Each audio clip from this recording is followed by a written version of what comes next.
Good day guys and welcome to another episode of Riding in Tandem. RIT, Riding in Tandem, RIT. With me, RM, at sa episode na to, samahan nyo akong subukan itong Photon Thunder 4x4 automatic. Ano, ready na ba kayo? Tara na!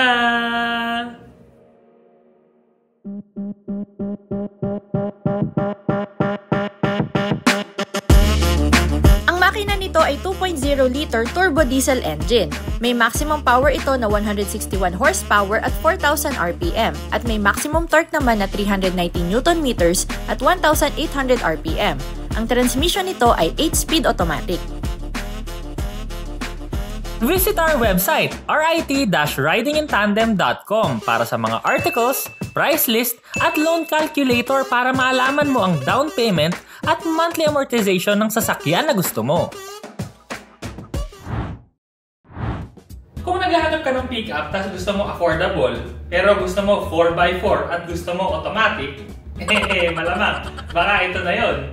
Ito yata ang pinaka-affordable na 4x4 automatic transmission na pick-up ngayon Pinaka-affordable na 4x4 automatic, pero ang gwapo pa rin, di ba? Sa hood pa lang, meron siyang power bomb sa gitna. Yung grills, ang laki-laki, tapos nakasulat pa dyan, photo na baka, di ba? Parang tibay-tibay niyan. Ang mga headlights, naka-projector, meron din siyang fog lights, merong camera para sa 360 camera, at meron din tong parking sensor sa unahan. Ang haba, no? Siyempre, pick-up ganun talaga. Meron din dito mga claddings, pero body color. Meron din camera para sa 360 cam dito sa side mirrors. Ang size ng gulong, 265/60 R18. At ang pinakamaganda dito, syempre, dahil 4x4, ang laki ng emblem ng 4x4 sa likod. Sa likod, simple lang ang design. Pero ang pinaka-standout dito, itong protector na nasa likod ng tailgate. Kasi pagka may mga nakasabit sa trunk mo, hindi magagasgas yung katawan kasi ito lang ang magagasgas. Ayos! Meron din ditong reverse camera, parking sensors, ang tapakan, buong likod, pwede mong tapakan, may high mount stop lamp at defogger. Dito naman sa likod, syempre napakaluwag dahil nga pick up. Meron din siyang mga talian sa bandang unahan tsaka banda dito sa likod. At ang pinakamaganda dito, meron na siyang liner na kasama. At saka spray-on na liner to hindi ito yung plastic na kinakabit lang. So nakadikit talaga siya dun sa pintura. Dito sa loob naman, medyo sporty yung dating na may konting luxury din nakakapagtaka pero ganun talaga Affordable pero tingnan mo, quilted yung seats, may perforated pa sa bandang gitna, tas may mga leather na regular sa gilid. Upuan pa lang yan. Yung mga sidings, tingnan mo, quilted din yung leather na nakalagay. Ang dashboard naman medyo sporty kasi nga merong carbon fiber look na design, look lang So yun yung bandang gitna dito. May mga silver accents. Tapos yung screen naman nito, 10.25 inches. Meron din tong Carbit link kaya pwede mong i-mirror yung cellphone mo dito. Meron din siyang Bluetooth, tsaka syempre meron din siyang FM. Climate control ang aircon. Tapos sa pinakababa, may mga controls para sa infotainment system. Ang manibela, leather din. Meron tong paddle shifters. Sa left side, may controls para sa cruise control. So, affordable tas cruise control. Sa right side naman, controls para sa infotainment system. Ang instrument cluster, analog yung speedometer, tapos meron din tong tachometer sa right side. Tapos yung gitna, malaki rin yung multi-information display. So, pwede mong palit-palitan yung mga nakasulat dyan. At dahil 4x4 sa center console, meron ditong knob para sa auto, 2-high, 4-high at saka 4-low. Meron din siyang controls para sa stability control, hill descent control at saka 360 camera. May modes din to, bale dalawa lang yung button dito, eco at saka sport. Pero pagka walang nakailaw sa kanilang dalawa, normal mode naman yon. Ang shifter malapad, meron ditong drive, neutral, reverse at saka manual mode. Ang park naman dipindot lang. Electronic ang parking brake nito tapos meron pang auto hold function. May dalawang cup holders tapos may kasama pang ashtray. Leather wrapped ang center console, maluwag ang loob at meron pang dalawang USB. Sa second row naman, kasyang-kasya ako kahit naka normal driving position ako. Ang space ko sa tuhod, 1 fist. Ang space ko naman sa ulo, 5 daliri. Ang mga upuan doon, social pa rin kasi quilted pa rin, may perforated pa rin, may plain leather pa rin. So kung ano yung nakikita mo dito sa unahan, yun din yung nasa likod. Meron nga lang ISOFIX tethers doon, center armrest na may dalawang cup holders. Magkabilang side naman nito, merong hawakan, seat back pockets, tapos sa center console, meron siyang open compartment. nakita nyo naman ang exterior at interior nitong sasakyan na to. Test drive naman natin ngayon. Subukan natin kung ayos nga ba. At sa lakad natin ngayon, no, kasama natin ang Seramax Philippines. Eto na nga, si Sir Jet. Yes, Sir Jet, hello ka muna dyan. Hi sa mga katandem natin dyan na nanonood ngayon. And ito nga, nire-review natin yung ride quality nitong Photon Thunder. Yan. 4x4 automatic. So ngayon, kasi sabi nga sa akin ni Doc, iba daw yung ride niya pagka pasahero lang at saka may load. So right now, tatlo kami sakay, no? Meron kasama si Vince sa likod, yon, ako tsaka si Doc. Meron kami pipick upin na mga epektos na magpapabigat sa likod. So ikakarga namin siya doon sa truck bed. So titignan natin yung ride quality niya, kung okay ba na loaded. Pero so far ngayon, no, kasi tatlo kaming nakasakay. Actually, ngayon, yung ride niya, okay naman yung ride quality, pero like a pickup. Ganun naman talaga usual sa pickup eh. Medyo may talbog talaga siya. Yun talaga i-expect mo kasi syempre kailangan niya rigid yung mga suspension niya kasi for heavy heavy load talaga eh. Design pa talaga siya doon eh. So napapansin ko parts, no, yung ride quality nito okay siya. Tsaka malakas yung makina. So malalaman natin mamaya pag kinarga natin ang mabibigat na gamit sa likod. Yeah. Pero speaking of makina, no, kasi kanina pa naman namin to ginagamit. Malakas talaga siya, no. Teka lang, kanto kasi. Tsaka downhill. Tapos dire-diretso yung motor. Anyway, so pag tinapakan mo kasi siya, no, ayun, no, okay din yung response niya, okay yung torque niya, malakas ang hatak. Pero ang gusto ko kasi dito parts, kasi usually, di ba, pag pick up, mabigat yung manibela. Oo. So ito kasi, hindi naman sobrang lambot, no, pero malambot yung manibela niya. Kaya kahit pick up yung dala mo, hindi ka mahihirapan magmaneho, lalo na kung kunwari mga subdivision, di ba, or magmamaniobra ka. Madali kasi magaan yung manibela. Oo. Typical kasi talaga sa mga utility trucks or pickup, yung talagang mabigat yung manibela dahil siyempre malaki yung gulong, tapos malaki yung sasakyan, yung bigat. So kung sinasabi mo nga na gano'n, edi para ka na nag-drive ng SUV. Oo. Which is a plus. Oo, tsaka yung ano kasi, no, yung pagliko kasi nito, hindi kagaya ng mga ibang pickup na pag niliko mo siya ng konti, hindi pa sumusunod. So ito kasi pag niliko mo, medyo lumiliko na siya kaagad. So parang medyo sensitive, responsive mas maganda yung response steering. ng steering. Which is okay para sa pickup na kasi syempre ikaw kasi ayoko mag-mention ng brand kasi may mga parang nakakailang ikot ka na, di pa masyadong lumiliko ewan ko ba. So mas gusto ko yung mga ganito kasi yung siya, mas fine yung control niya. So sa braking din ito, malakas din, okay din siya. Pag tinapakan mo, mararamdaman mo talaga yung pressure ng preno, humihinto ka talaga. Yung transmission din ito, pag umaandar ka, medyo nararamdaman yung shifting pero negligible kasi parang wala lang din naman eh. Kasi ano ba ang sa pagkakaalam ko, ilan ba yung transmission to parts, ilang speed? 8 speed pare. Which is typical na sa mga sasakyan ngayon kasi ako. Actually hindi typical pare. Usually 6, diba? Yung mga SUV na ba, mga 6 ganyan. Pero yan, 8 is maganda.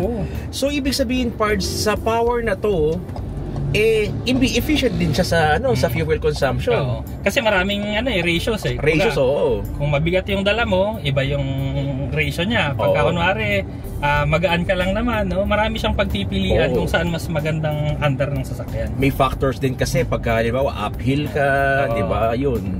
Downhill. Yan talaga yung mga maganda pagka mga bagong sasakyan eh. Yung mga technology nila, no?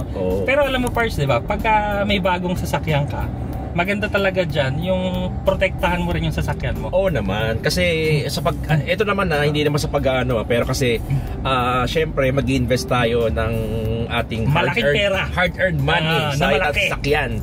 Bakit hindi natin siya alagaan para ma-maintain natin yung value ng sasakyan for years to come? So, yung mga top 3 na pwede natin ilagay sa ating sasakyan as upgrades na essentials din is unang-una, syempre, coating.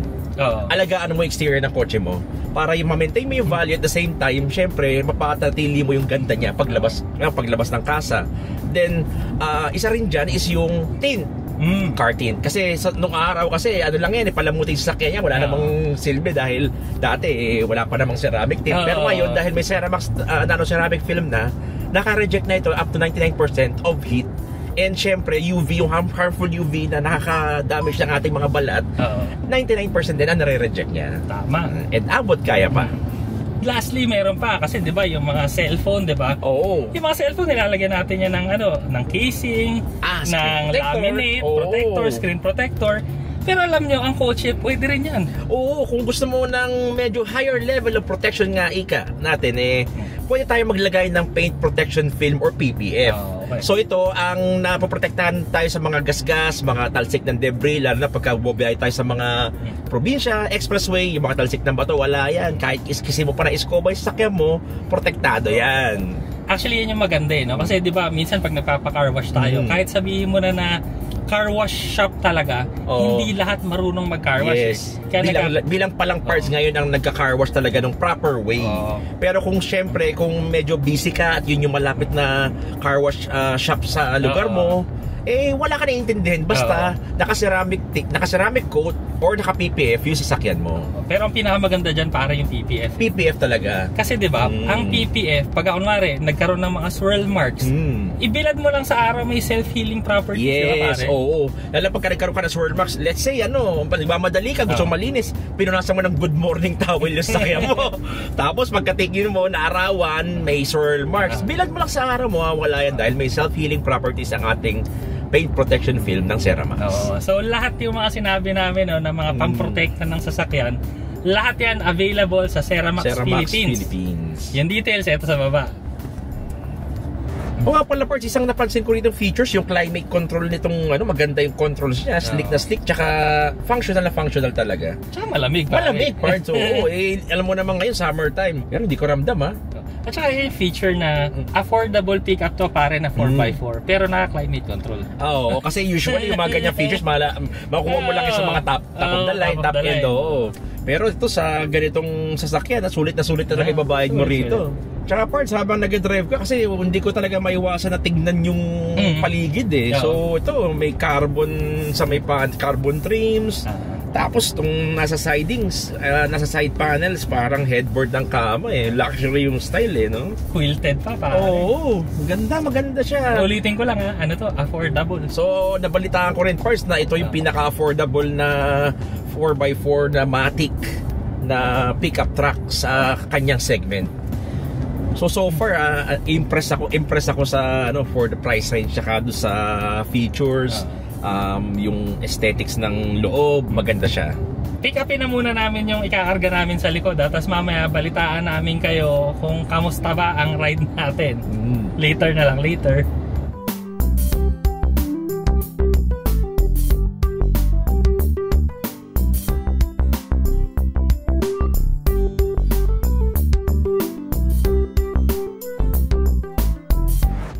Yan. Naisakay na namin ang lamesang semento.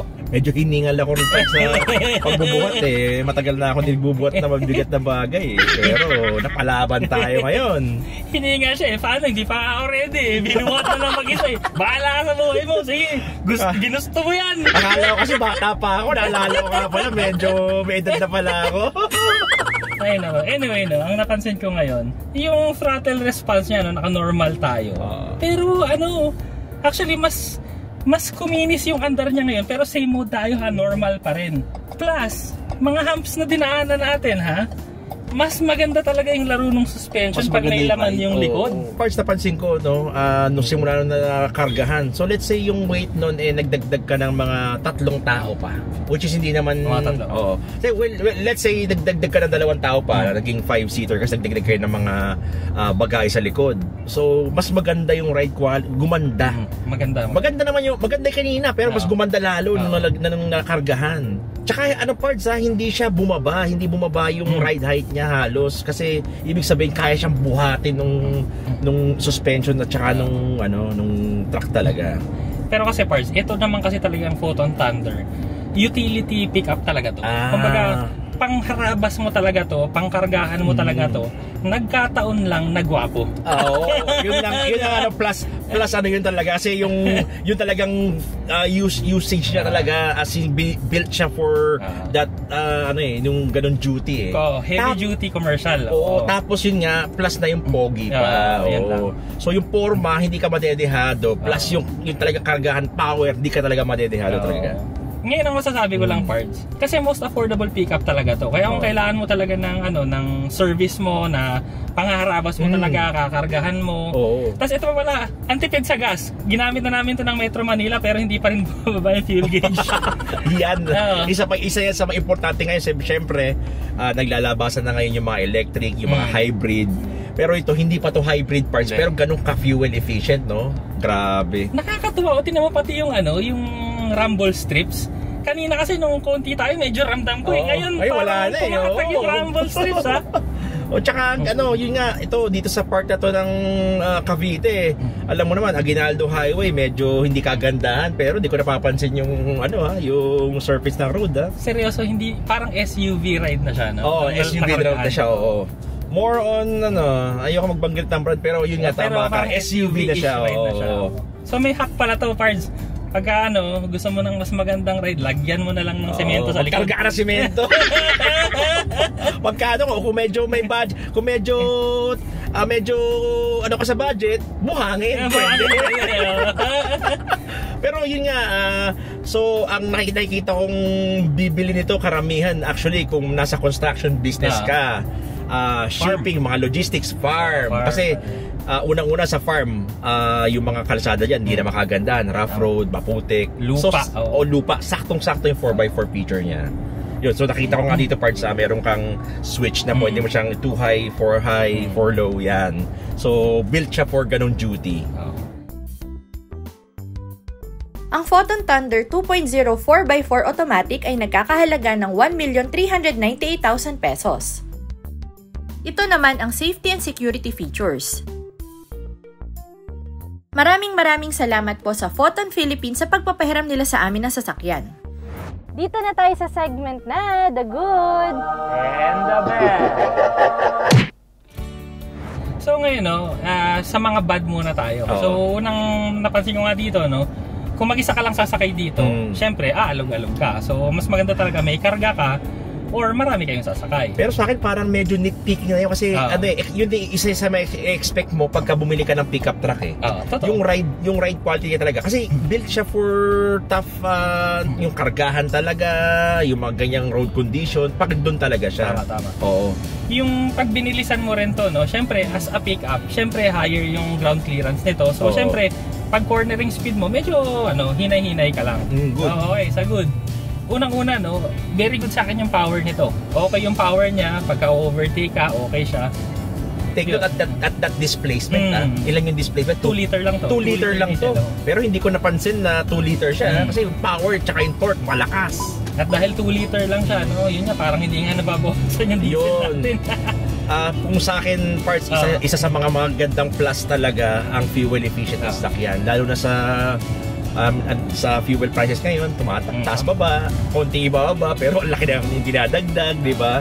So, pwede siyang lumaban sa mga hybrid at electric vehicles kung hindi ka masyado particular kung ayaw mo talaga ng electric or hybrid, medyo ka sa technology. Ito, magandang goodbye itong pickup na to. Yung towing capacity rin naman ito, kita mo, ang bigat ng kinarga natin, pero hindi naman tayo masyadong bumaba So, very good, kaya niyang magkarga ng mabigat. And tingin ko maganda rin since affordable siya, okay din siya at maganda rin yung appeal niya sa mga gustong mag-overland. Kasi ride high, panalo ka na. 4x4. Tapos pangkargahan. Usually pag nag-overland ka, nag-set up ka na overland, yung makikakarga mo dyan na accessories, ang bigat na kagad. So tingin ko parts, yun yung magko-compensate nung ride quality. Pag nakargahan mo siya ng bigat, tapos kahit mag-isa na dalawa lang kayo, di ba? Nakargahan mo na siya. Hindi mo na kailangan magkarga ng buhangin.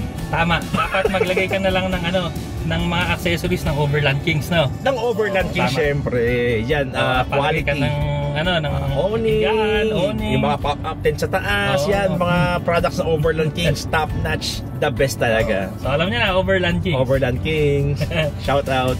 Sir Joel, Coca, pakuka naman. Baka naman, Sir Joel. Ay. So yun na kung kailangan mo talaga ng affordable na 4x4 pickup, nakakargahan mo talaga, gagamitin mong pang farm, pang construction, yung talagang pangharabas mo talaga. Very good na example tong vehicle na to. O ikaw? So sa akin parts, para sa akin overall, if factor in natin yung goods and bad, overall 2 thumbs up sa akin. Kung interesado kayo din sa Photon Thunder, punta na lang kayo sa pinakamalapit na Photon sa inyo. Maraming salamat sa panonood. Sana nag-enjoy kayo sa video na to. Next video na! RIT, riding in tandem. RIT, riding in tandem. RIT, riding in tandem. Siksik na impormasyon mula kay RM at Elaine. RIT, riding in tandem.